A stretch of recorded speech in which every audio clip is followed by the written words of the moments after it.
Okay, now I want to talk about letting go of the past. And one of the barriers to, well, it's a barrier to raising your status, and it's also a barrier to being playful and creating humor, is resentments that we have built up from the past. If you've spent a lifetime like I had, being rejected and seeing other guys date the girls that you want, and being passed over, you might, even if you're not, it's not center of mind, you might have some leftover resentments there.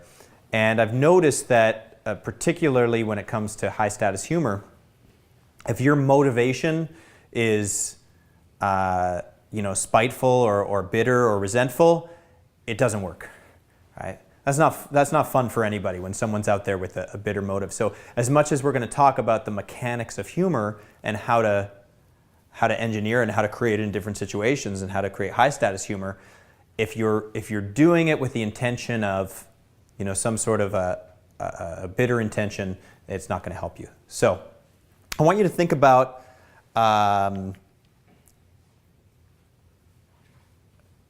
resentment that you might have, and don't invent it if you don't have it. Some people this is gonna be useful to. Some people maybe it's less important to.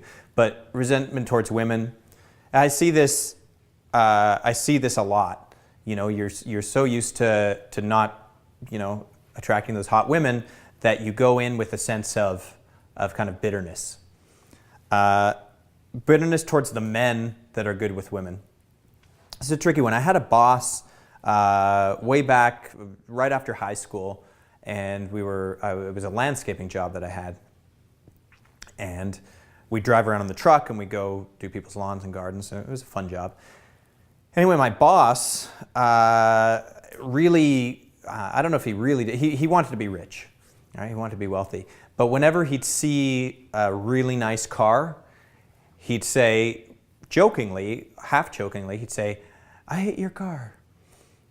He's like, "You're a bastard," whenever he'd see like a really nice car that he coveted.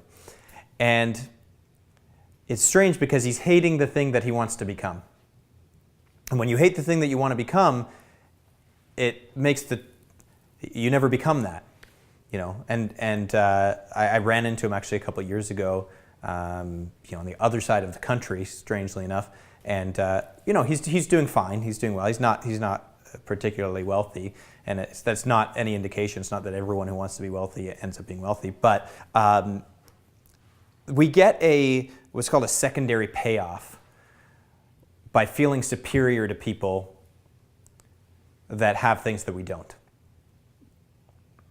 And a secondary payoff means that we get to feel a little bit of superiority. We get to feel a little bit like, well, I have integrity and over those people. And it makes us feel like not having what they have isn't so bad because you've got something else. Do you guys know what I'm talking about? Yeah. So I want you to think about whether or not you have some of that and let it go. So we want to forgive right now. We want to forgive women from the past that haven't accepted you. We want to forgive the men that have attracted them, because we want to be able to do what they're able to do. It doesn't mean you have to become them, but we need to be accepting of that, and also yourself for past mistakes. The past does not equal the future.